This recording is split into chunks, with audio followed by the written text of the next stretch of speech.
Hello, I'm Sushma Jansari. I'm a museum curator and I've developed this new podcast, The Wonder House, because I want to share some of the most innovative and interesting approaches to decolonising the museum. I imagine you, like me, are going to be challenged by what you hear, and I also hope these conversations will generate new ideas and approaches to decolonising museums and collections and inspire and empower all of us to experiment. And by the way, failure is normal. It's what you learn from it that counts. Today I'm talking to Subhadra, who's the curator of the science collections at UCL. She's doing some really exciting work reassessing the scientific and natural history collections at UCL. I'm really interested in the way she's bringing them to wider public knowledge in new and very innovative ways. The one that I particularly like is her recent walking tour /exhibition called Bricks and Mortals. It tells the story of UCL's pioneering eugenicists through the landmark buildings and spaces which are named after them. Hi Subhadra. So tell us a little bit about yourself and also what you do. So thank you very much. Thanks for having me, by the way, Sushma. Really welcome. Nice to be here. I am curator of the science collections at University College London. Wow. Thanks. That sounds very broad and all-encompassing. Is this all science? I didn't even know they had huge science collections. The collections are huge, both in terms of the size of them. In terms of number, they probably don't really measure up with some of the other museums at UCL. I'm not going to plug them because they get plenty of attention anyway. But it is broad in terms of the subject area. That is quite an astute statement of yours. So I cover, as one individual, 11 collections, including such wonderful things as the auto icon of Jeremy Bentham, 8,000 specimens in a pathology museum, and, as you probably very well know, the Galton collection, probably better known as the eugenics collection. I have come across it, yes. So that's kind of encompassing the whole of the history and philosophy of science and medicine from the 18th to the 20th centuries. So quite a small remit then. Just a couple of, it's fine. One person can definitely do all of that work. It's fine. How did you become curator of those particular collections? Did you choose to work with them? Did a job come up and you thought, hey, that sounds strange and interesting. Let me do that. Well, I'm what's called at UCL, I'm very homegrown. So I've been at UCL for getting on for 20 years now. And that's the first time I've said that number. And I'm now quite freaked out by it. And it's maybe quite a big number. I want you to edit it out. So I was there as a student and I got an undergraduate degree, a master's degree in archaeology, and then spent a couple of years going, and now what do I do with this? And what was brilliant was a job came up at the Petrie Museum in 2005. It was an affiliate program to do with the Diversify program being run by the Museums Association. And it was a museum assistant job. It was part-time and they would pay for me to do a museum studies MA as well. So I thought, yes, please. I'd always thought museums were cool and I thought it would be cool to work in one, but it never occurred to me that I should have studied and done some work in order to be able to do that. So I have infinite privilege because of having been able to do that job. And then variously hung around UCL doing a number of short contracts, different jobs. This is a pretty typical thing for museum people is you do a short-term contract in different kinds of jobs. And then ended up as curator of originally, the job was curator of pathology in the Galton collection in 2012. So the answer is yes, I did find it interesting, but also they paid me. That always helps. I mean, museum pay is notoriously rubbish. Mm-hmm. Yes. Oh, so we've set the tone there. Okay, oh, good. My goodness. Good to know. Yes. So, there's a baseline there. Okay. I was sort of doing a bit of research on you. I mean, I'm a historian. What I do research. And one of the first... I know, shocking, isn't it? So I spent quite some hours Googling you, essentially. And one of the first projects you seem to have worked on at UCL was called Disposal ? And as part of it, you asked members of the public what UCL should collect and dispose of. What led you to take that approach? Because I have to say, for a lot of museums, disposing of their collections is not something that they would necessarily or historically have thought about very much. That's a polite way of putting it, yeah. Thank you. And also, what on earth did your colleagues at UCL think about this, to actually bring in members of the public to actually look at and think about your collections in terms of disposal? So the exact question that you've asked is kind of what my colleague Jane and I, so Jane Dunn, who is currently our head of collections management at UCL, At the time, she was running a project called the Collections Review, and I was project assistant. That was one of my various contracts.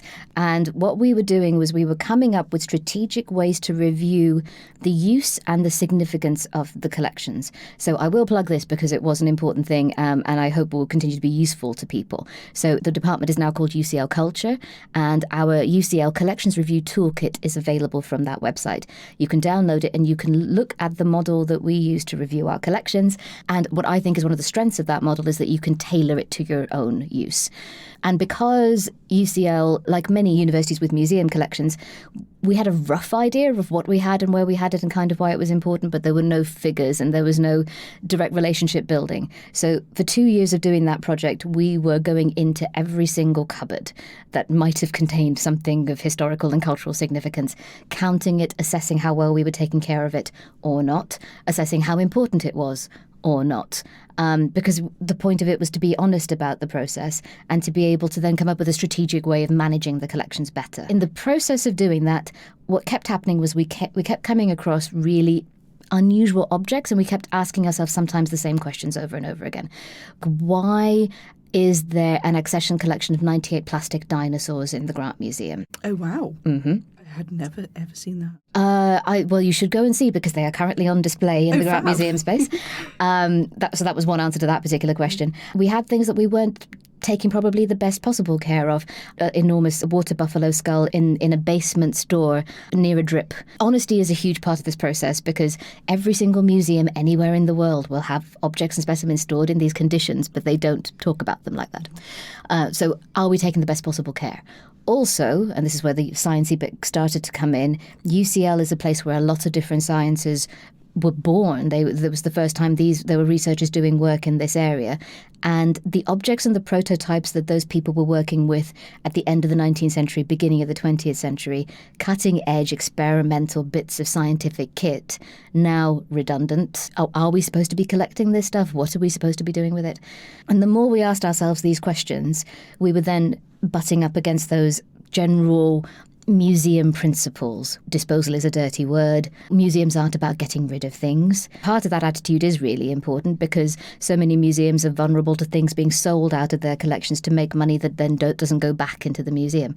I remember someone once saying throughout this process, the way to protect our cultural heritage is not to sell our cultural heritage. That being said, disposal is not just about selling things. Sometimes it's about moving something to a collection where it is better suited, moving it to somewhere where people can make better use of it. Maybe an object can be better in a school or on display in somewhere in a public place that isn't a museum. Also, some things are rubbish. There is rubbish in museums. That doesn't make us bad people. It just means the stuff accrues, and it's the nature of the business. And my point of view is you don't hold on to the rubbish because it means it's stopping you taking care of the really important stuff, which you should be taking care of correctly. So we were like, we're asking ourselves these questions. We hold this material in public trust. Maybe we should ask the people that we're supposed to be working for, i.e. the public. What do they think this stuff is for? So that was why, first of all, why to have the exhibition. So to show the stuff off and to share the questions that we were asking ourselves, and then to be able to get answers to those questions from people. So out of curiosity, what was the outcome? I mean, did you actually take on board what the public and the students and the staff were telling you and act on that? Absolutely. So our audiences, we divided them into 4 groups. One was UCL staff, then UCL students, members of the general public, particularly from the Camden neighbourhood, which is where we're based, and then also museum professionals were a 4th category. There was evaluation built into the exhibition, one of which was a really fun, we think, voting exercise. Before anyone even came in to look at the exhibition, as you walked in, you were presented with 5 different objects, and with a little note about what each of them were, and you were asked a question, which is, if you had to get rid of one of these, which one would it be? And we got people to vote. So there were posters and they could stick a sticker on to say which one they were voting for.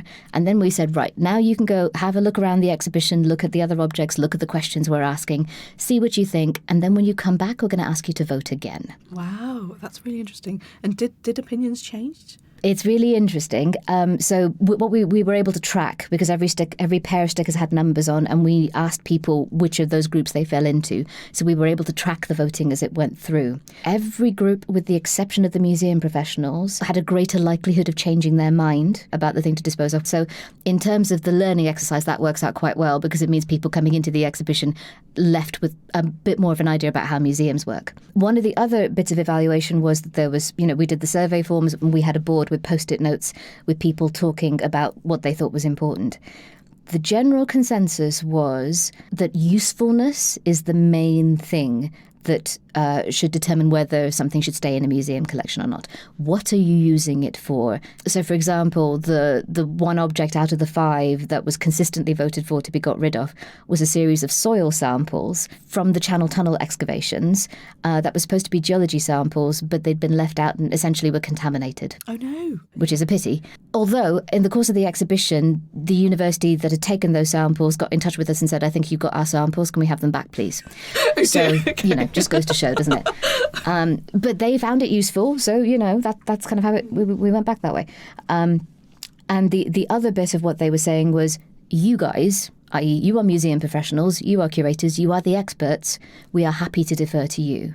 And for me, this is the most empowering thing, to have the public say, you know what, you're the experts.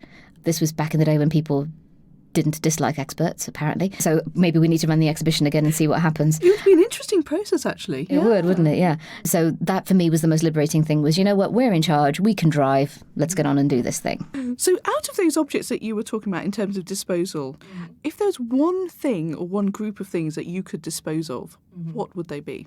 So of the 5, so the 5 things were, let me get this right, there was a hippo skull, which was one of 3 hippo skulls that we had at UCL at the time.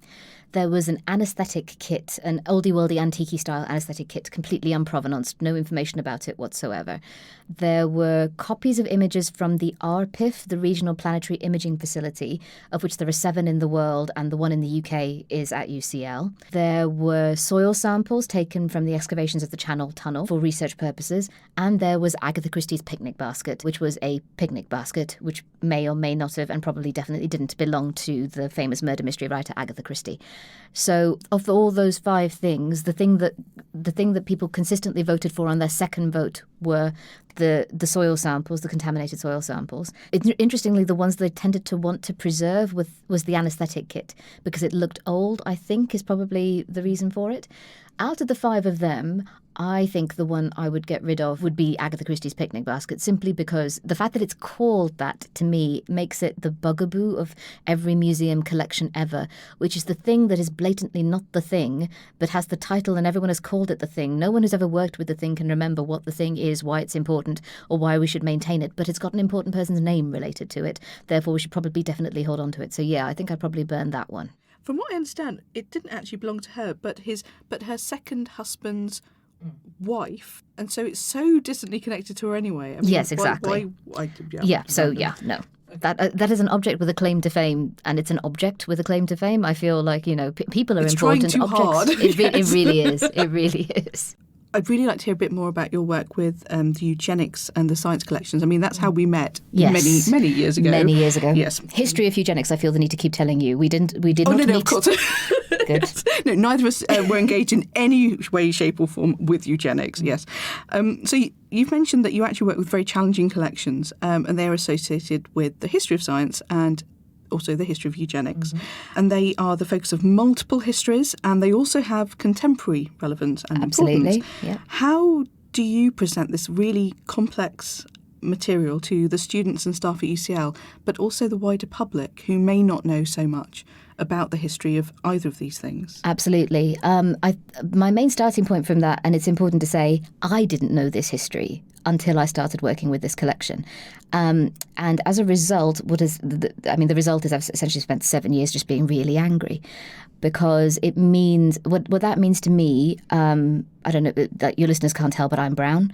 And I've been a brown person in a predominantly white institution, and I was educated within a white curriculum as well. That's why I don't sound brown. Or what you might think brown might sound like, whatever that is. Anywho, so for me, the more I find out about this history, about how the history of science is so inherently entwined with the history of empire, that colonialism is so much the driving factor for some of the ways in which we choose to understand the world now. And also how much the idea of race and racism and scientific racism impacts on the way that people are now racialized within our society and how they are treated as a result of that is angry making. So a lot of the work I do is driven out of that inherent anger and feeling of alienation, without wanting to shout at people, because, you know, I'm responsible for my own feelings, but also for wanting to ensure that people like me within the university and beyond don't ever have to feel like this, because it's not a nice feeling to feel alienated, disenfranchised within the society that you choose to be a part of. And that you also, you know, it's quite shocking to hear that so much of this knowledge has sort of disappeared over the years, or I say disappeared, I mean that's quite a neutral way of saying it, has been quietly packed away and put in a cupboard and locked and the key thrown away. Yes, indeed. I mean, I've still got the key, which is lucky. And I don't know whether they planned to give a brown girl the key to the Galton collection, but it's what's happened. So I'm very much about unlocking that door and opening it up. One of the ways in which I've done it most recently is through an exhibition called Bricks and Mortals. The Galton collection doesn't have any public display space, so there is no permanent display area for this particular collection, which meant that, you know, it was only ever random objects from the collection at random times for other people's exhibitions that ended up being on public display. This narrative didn't get a chance to be foregrounded in any particular way. Then what happened was there was a growing discourse at UCL about UCL and race and about UCL's history to do with scientific racism. This was the work of a number of colleagues, particularly Debbie Chalice, who was the Audience Engagement and Development Officer at the Petrie Museum, and also Dr. Nathaniel Coleman, who is now based in Birmingham. And they both worked together to put together a UCL Grand Challenges funded program called UCL Faces Race. And Galton was pretty much central to a lot of the research and the public engagement work that they did. In the course of this was the growing Why is My Curriculum White movement, relating to movements like the student movements like Rose Must Fall Oxford. These ideas were starting to be foregrounded, and the question was asked, why are there spaces on the UCL campus named after people who hated us? Which was a very eloquently put and a very legitimate question. It's quite a powerful statement as well, actually. Hugely powerful. I'm very proud of our students. The fact that they have self-educated to a huge degree, that they know this history themselves without it being taught to them, and the fact that they express themselves extraordinarily eloquently, given how emotive this is as a subject. I'm very proud of our students. So that then got me thinking about, okay, fine, we've got a Galton Lecture Theatre, we've got a Pearson Lecture Theatre, a Pearson building, we've got a Petrie Museum. These are all eugenicists. And I worked in the Petrie Museum for 2 years, and I didn't know that that was the case. So I wanted to find a way to be able to tell that story.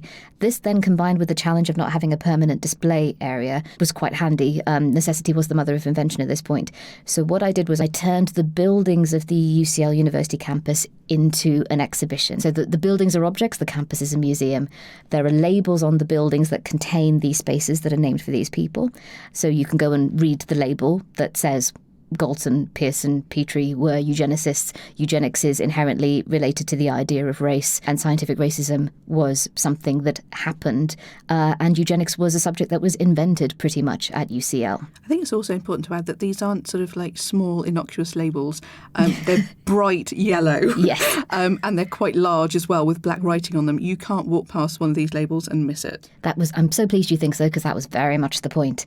I've had some complaints from some of the buildings. They were like, oh, can we just change the colour? Can we not make it a nice aqua? I was like, no. No, that is not happening. The labels do one bit, which is draw people's attention to the story. The really important bit for me then is that they can go and listen to the podcast, which is associated with the exhibition. You can download the podcast, which is called Bricks and Mortals, from the UCL Culture website. And the point of the podcast then was to be, first of all, you can tell the story in greater detail. We all know that audio is a good medium for this, because, yeah, we love a podcast. Well done. we really do. And there was the chance to expand on that story with a bit more nuance. And it's a walking tour. So if you download it, you can, when the weather is nice, please don't do it when the weather isn't nice, because then you just end up hating me and my voice, walk around the UCL campus and learn more about this story and the people involved. I think what's really nice about those podcasts is that it's not just a very dry narrative about these individuals. Your opinions, your ideas and thoughts about the people, the science and the buildings themselves really comes across quite strongly, but not in an overpowering way, but in a way that seems to sort of, trigger different thoughts, ideas, and generate more conversation. And I think that must have been quite difficult to do, actually, because that's not an easy thing to do in a short podcast. It was hard work. Thank you so much. I will categorically, and put it on the record, the nicest thing anyone has said about that podcast, because that was exactly what I was trying to do. I really appreciate it, because a lot of the times, and I expect you experience this as well, when we, particularly as people of colour, foreground these issues in the public sphere, one of the things that very often comes back to us, this is the decolonial bingo that we all play, one of the things that comes back to us is, why are you shouting at us about this? Why are you so angry? And I've explained about why I'm angry, but I'm like Bruce Banner. I am angry all the time. I just have to channel it, because otherwise, green angry things happen. You are wearing a green top. I should green top. Let our listeners know. And brown trousers as well. Oh my God. I hadn't realised this is my signature look. You are truly channeling him today. And we're in an enclosed space, so okay, right. Yeah, not deliberate. You're safe. You're safe. I'm in a happy place. Mentally, if not physically. So yeah, absolutely. So that was really what I wanted to do. I was trying to protect myself from having accusations leveled at me about shouting. Because I don't want the point isn't to upset people. I'm not trying to upset people. The stuff is upsetting. There is no two ways about that. Regardless of where you happen to sit in terms of how you're racialised and what your experience is in modern British society, or if you think or you don't think that you have skin in this particular game. It is upsetting stuff. So there was a responsibility on me to make sure that this message gets across without traumatising people, because I have enough of that myself. I know how rotten that is. But also then to get people thinking about it. And the whole point, the reason it's called Bricks and Mortals, is about saying, actually, we're people involved in this. We are individuals, and yes, there is a system. Racism within our society is to do with superstructure. It's to do with systemic ways of working. But we are individuals within that system. Therefore, we are the ones that can change it. So I'm really, really pleased that you feel that not only that the individual voice comes across, but that hopefully that nuance is there. I really do think so. And I think it's also important to learn the wider story. I mean, for example, one of the first stops is the Mary Stopes Clinic, or rather Mary Stopes herself. And they do some incredible work today. Absolutely. That's hard to disagree with. But I personally had no idea at all about her ideas about race, and the fact she actually disowned her son because he married a woman with myopia. It really floored me. I had to sort of press pause at that point and think, oh my goodness, oh wow. Yeah. But it's an important part of the story, and I think we do need to know it. I mean, it doesn't take away from what the clinics now do. Absolutely, and I'm very clear about that in the podcast. I'm going to reiterate it again. I am a good girl. I take my pill every morning because I am grateful to have been born into a time period, and I'm grateful that I can exist within a society where I get to make that choice. And Mary Stopes did a huge amount for women. She did a huge amount for sex positivity. These are two very good things. I'm not taking away from that at all. What I'm saying is that maybe this idea that we sanctify certain people because we picked and choose the stories that we particularly want to remember about them. I'm just wanting to foreground that story that keeps getting pushed to the back. So she was an ardent eugenicist. She was so ardent a eugenicist that she actually was a member of the Eugenics Education Society, and then she broke with them because they weren't eugenic-y enough for her. That's quite a statement. My God. Indeed, yeah. So you talk about some of these people and the work they were doing in very explicit terms.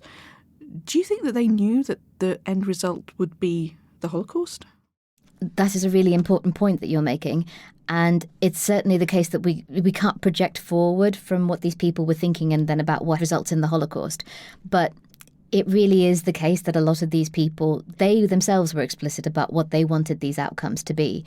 Galton is often framed as being more along the lines of a positive eugenicist, and the word positive there is used in terms of ascribing the traits. So the positive traits are the ones that you want to encourage people to have children, and he was interested in intelligence particularly. But there's an interview published with Galton being interviewed by a Jewish journalist in a Jewish newspaper published in the UK, asking about the pogroms which are happening in Russia at the time. And Galton's response is, you should be grateful that those weaker elements of your population are being weeded out for you. Pearson, as you know, was doing research on the children of Jewish immigrants coming in to the UK, and he's very clear on his views, and he says that their intelligence is something that's fixed and can't be improved. There is no point in educating these people. The only thing you can do is to limit immigration into the country in order to be able to preserve the British stock. Sound familiar? And Petrie's ideas are really more related to projecting these ideas of white supremacy. And when we say white supremacy, we're not only talking about crazy people in hoods going around murdering people. We're also talking about the idea that white people are somehow inherently superior. And a lot of that is inherent in Petrie's interpretation of the past in ancient Egypt, in ideas that we're still kind of finding difficult to shake off today. So it was carried out to hideous effect in the middle of the 20th century, but none of this, I think, would have been news or surprise to the people that set the idea up. They really weren't that far in the past. You talked about the history of science and, various individuals. You mentioned Petrie, Galton, Pearson. And it's quite obvious that the history of science and the collections held at UCL are linked with so many subjects taught at UCL, from Egyptology to medicine and absolutely everything in between. Is this material, i.e. are the collections and the people and these histories and stories, actually being integrated into the syllabus? And if so, or if not, what is your role in this? So I run sessions using objects from the Galton collection. Because people can't come to me, I haven't got a room or a museum to do this work.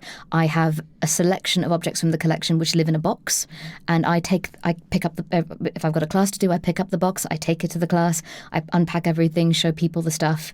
You might remember that I did this with some of the objects when we went to the South Asia on display. Sorry, that's it, South Asia on display. Yep. At the British Museum. So it's that kind of, I take the objects to the people. And there is a lot of really excellent work being done to teach the history of eugenics at UCL. Many of my colleagues in some very varied departments, all the way from the Jill Dando Institute for Crime Science to the UCL English department. Science and technology studies are my friends. It seems like a very logical thing that people who do with history and philosophy of science should be interested in this topic. So that box gets around. Over the last couple of years, I probably average about 1,000 student-based interactions every year. That's incredible. So thank you very much. Sometimes, for object-based learning, ideally you want a small group, but sometimes I'm lecturing to very large theatres full of students. Psychology is another very good one as well. So I'm very impressed and happy with my colleagues and happy to support their teaching by bringing these objects in and telling these stories. What I think I would like to do, and not just me again, but what should be done more is that none of those subjects I mentioned to you are hard sciences. They all fall very solidly within the social and historical science faculties. I would love to be able to take that box to an introductory genetics lecture and show those students who have chosen to study at UCL exactly what the history of their discipline and the history of their institution is.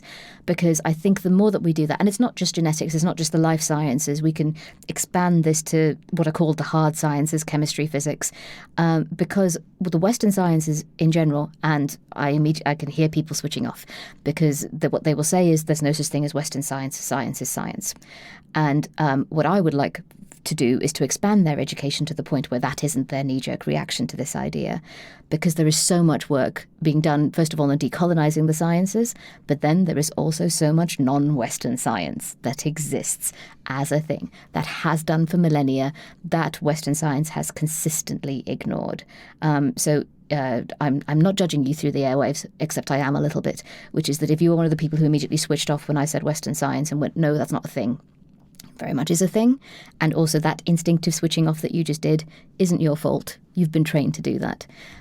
So I would like to train people in the opposite direction. It still counts as indoctrination, but I'm doing it, so therefore it's okay.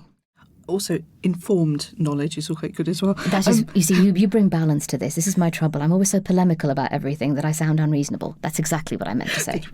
It's actually quite interesting. I mean, I saw you with the box coming in and setting it out and talking about the material, and bearing in mind that you were sitting in a room of maybe 40 scholars of South Asia and different aspects of South Asia, whether it's in museums or various other things. Yeah.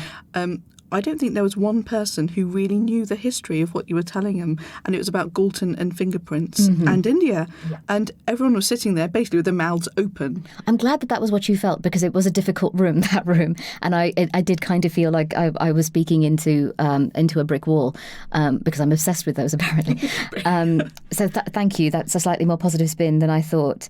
But yeah, I think that conference in particular I thought was really interesting, and the whole discipline, as encouraging as it is to see scholars working in this area, and the fact that so many of them are non-white scholars as well. This is encouraging. This is very much a good thing. But even simply the idea of South Asia, where is South Asia? And for me, we say, East Asia is where the yellow people are, South Asia is where the brown people are. We're still kind of dividing ourselves up along those very, very typical lines.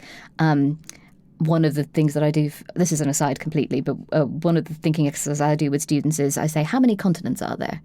And they're university students. So first of all, they look at me like I'm dim. And then they go 7. And I thought, right, name them. And yeah, fine. Antarctica, fine. Australia, fine. Africa, fine. Those are continents. The two American ones are kind of linked, but fine. We can do that. Africa is now by itself because of the Suez Canal. Asia and Europe are not continents. It is one continent. We are land linked. This was very much the reason for the empire, I feel the need to point out, as Eddie Izzard has done much more funnily and more eloquently than I did. But yeah, this is Asia. Do you know what I have to say? Just for the listeners, I'm sort of sitting here sort of gaping a bit, because I thought I've never really thought of that at all. And I've studied the region for some years. Yeah. And you're not a geographer, to be fair. I'm not even a geographer, no. But my God, no, you're right. That's probably going to be the catchline. My God, you're right. It's the subtitle of my autobiography. Oh my God! So yes, I'm used. Let's just say that I'm fairly used to being in a room like that. The trick is not to get angry. I think I got angry that day. You did. So sorry about that. You did. Yeah. That's okay. That's fine. I do try, but it's hard, Well, it's a hard one, actually, because when you're genuinely passionate about something, I mean, the thing is, obviously you're knowledgeable. You have, your academic knowledge as well. But when it's a deeply emotional one and it really makes you angry, sometimes it's hard to keep a handle on that and just to keep it under lock and key once again. Yes, and good metaphor. It gets to the point where what is the dividing line between being professional and being completely passionate, and how do those things interact and intertwine, and what's the result of that? These are excellent questions. I have no answer. No, neither do I. Sorry, I'll just throw those out there. That's fine. Someone will know. Someone out there will know. I hope that it's something where, now that we're starting to talk about it, we will start to come to some kind of, And we should say, actually, someone out there does know, and we're part of the group. So Museum Detox, of which you and I are both a part. That is, I get a lot of my, as the clue's in the title, a lot of the decompression involved, just by being in a room full of Black and Asian minority ethnic people working in museums, because they understand me on both of those levels. They understand me in terms of what my job is, and they understand me in terms of who I am. They are a supremely important part, I would suggest, of our professional careers. I completely agree. I think it was really interesting to even come across the group, and among the group, I convene the curators within that. Yes, and we meet every so often. And it's wonderful because you can sit down, and you don't have to give a lengthy spiel about why this is causing you to, do this, that or the other, or why people are ignoring what you're saying or anything else like that. They just get it. They just understand. You just hear the relief in my voice, yes. But also you can then sort of develop the conversation much further. Definitely. Without having to spend, 3/4 of the time having a lengthy discussion about why it's a problem. Exactly. You can just get on with discussing the problem and what you're going to do about that. And also having the support of other people who are working in very different spheres, with totally different collections, whether it's, 2D art, whether it's sculpture, whether it's science collections. Yeah, there's so many. I mean, there's so many of us. This was the other encouraging thing as well, because you, and I expect you feel this as well, first South Asian person to be hired on a permanent contract curating South Asian collections at the British Museum, important to point out. I expect you feel this way, which is that sometimes you're the only one. And that is tiring, and there is a huge amount of work that goes into that. So, and then convening the detox curators on top of that, so you do a huge amount of work. Well, thank you, but the thing is, it helps me too. Well, this is good. I enjoy going to these meetings. I enjoy, meeting everyone else and actually talking about it, and also supporting each other. It's Absolutely. a really wonderful thing, and you sort of go away with, it sounds so corny, but it's a genuine glow that you come away with. Absolutely. You're fired up and excited, and also you know that everyone has got your back. Exactly. You feel safe. Yeah, it's lovely. No, hooray for Museum Detox. What kind of projects are you working on right now, and what do you think comes next? And also, within that, I saw on Twitter just a few moments ago Yes. that you are the recipient of some really wonderful funding, one of only 7 people to get it. So could you tell us more about that as well? Thank you. Yes, it went public today, so it's hot off the presses. I am one, as you say, of 7 recipients of a Headley Fellowship funded by the Art Fund.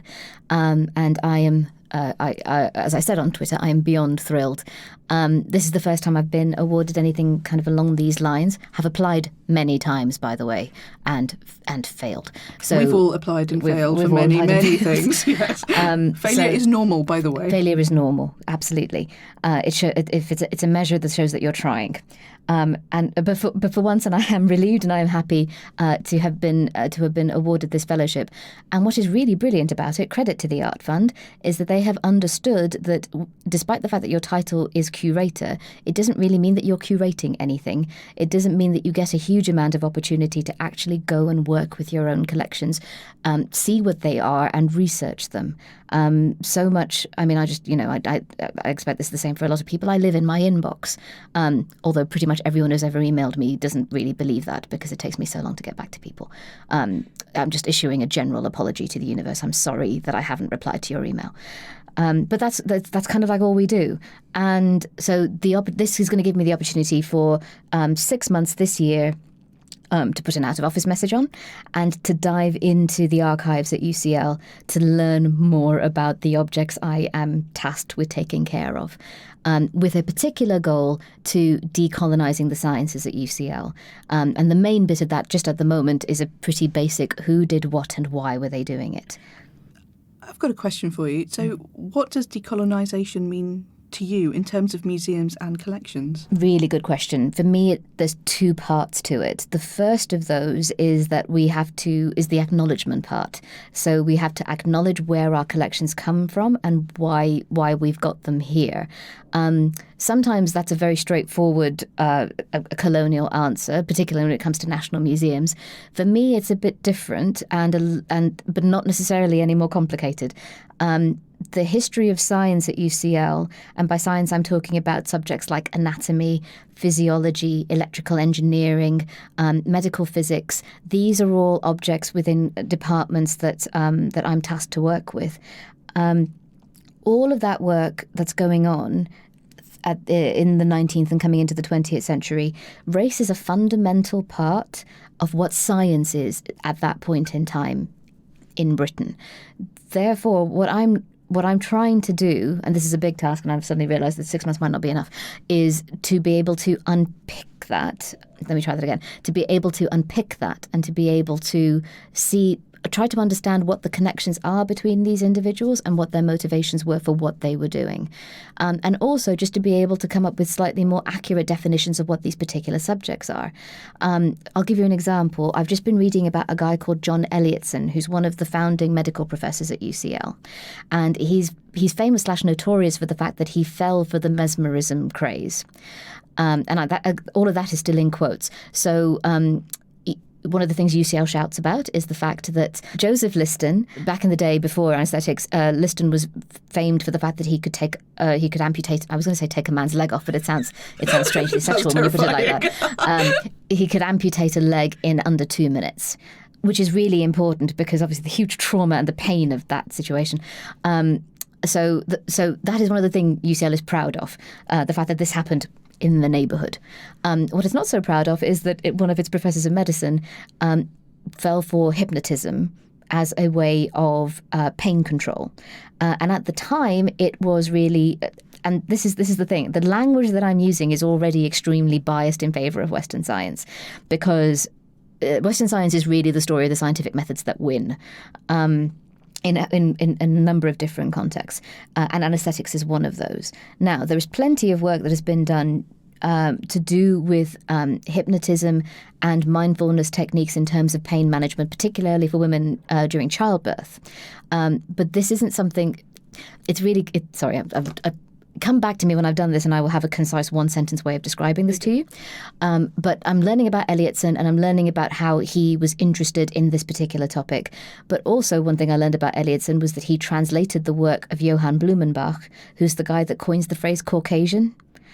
Now, what I knew about Blumenbach was that he's got a medical connection, there's a pathology connection with him, but also, and this I've only just found out, was that he's really important for the history of physiology as well. So it's all connected. All interconnected. And without wanting to sound like a conspiracy theory, it's all about race. It really race is a fundamental concept of Western science.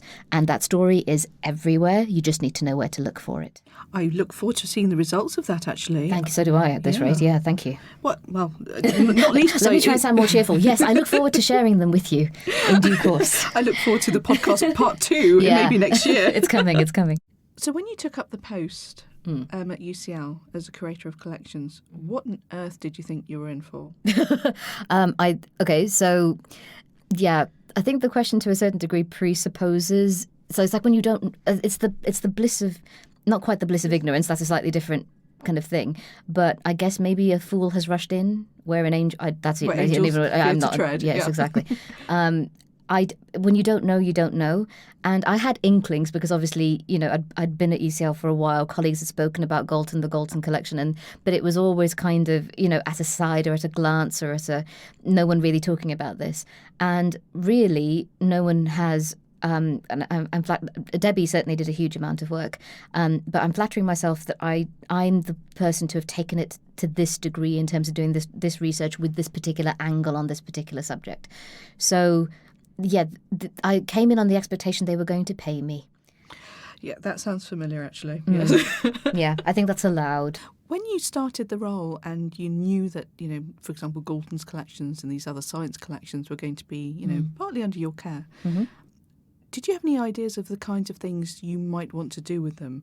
And once you actually got the job and you were faced with the reality of the history of this material and what it meant, I mean, did those expectations and ideas change quite rapidly, or was it one of those gradual things that you slowly realised, oh my good God?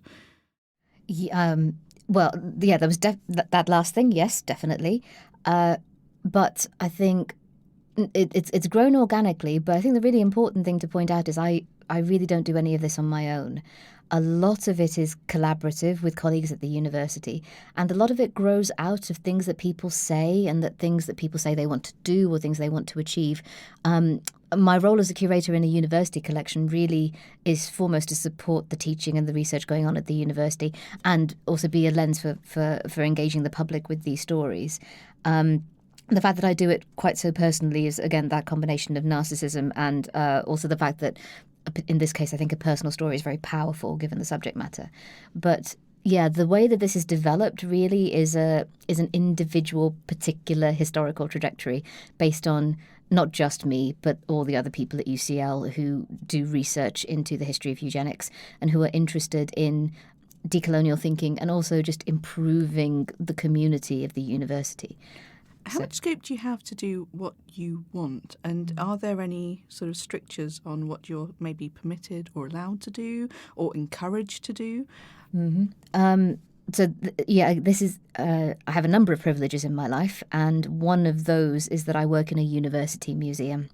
So that is a completely different position from someone working in a national museum or working in a local county council museum, because by dint of being in the university, the potential for controversial thinking is almost kind of written in. Many people choose not to do it, which is absolutely fine. my predecessors in this role chose to foreground and work with other aspects of Galton and his work. I've chosen to work with this, and that's part of the freedom inherent in that. I've been very lucky that my department has been nothing but supportive of all of this work. And there really is a commitment to the department and supporting me to use the collection to be a force for positive change within the university. That's what the vision is for what we feel our museum collections can do at UCL. And this is a fundamental part of doing that. So and I'm completely aware that this is hugely lucky and hugely privileged of me to be able to do that, because it certainly isn't going to be the case in other institutions. There's a huge amount of individual freedom. I don't always do exactly what I want to do. Sometimes I do try and help other people too.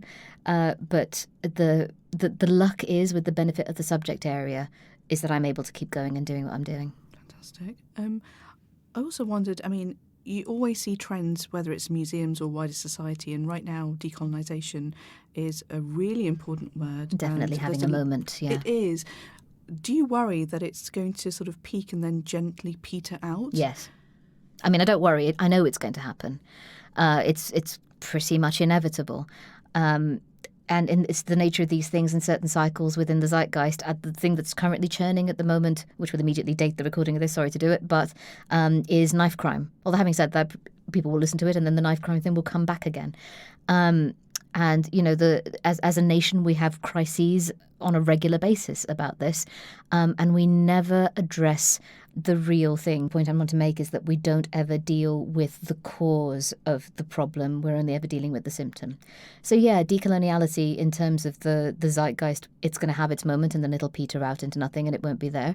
But we still exist within these jobs and we will still be doing this work. And we're not trying to address a symptom. We're really trying to address the problem of race, the racialization of people, racism within societies. So how do you future-proof your work? Oh, I don't think anyone can do that, really. We're historians. We know that these things are entirely contingent. There is no such thing as the past. There's only the things that we choose to remember and the ways we choose to remember them. Structural change is the really important thing. And again, my privilege is I'm working at a university and I get to teach, which means that I get to interact with students. And with that, I'm going to get schlocky here. I'm going to stop one step short of Mariah Carey. But the future is those individuals who they encounter this story way earlier than you and I did in our education. It was too late for us. All I can now do is be iconoclastic. I can only break things down. It's up to them to build things up. That was me, Sushma Jansari, in conversation with Subhadra Das, curator of the Science Collections at UCL. For me, one of the key points in this episode is the importance of thinking outside the museum, literally. Subhadra did not have a dedicated display space to tell the story she wanted to share about UCL and eugenics, so she turned some of the buildings at UCL into an outdoor museum with eye-catching bright yellow panels and a podcast walking tour called Bricks and Mortals. Subhadra has very kindly let us include the first episode of Bricks and Mortals here in the Wonder House podcast. And if you'd like to hear the rest of them, I've included a link in the episode description. This episode was produced by Nick Harris and me, Sushma Jansari. If you liked what you heard, do subscribe through the podcatcher of your choice and leave a review. There will be a new episode next week, but if you can't wait, follow the show at The Wonder House.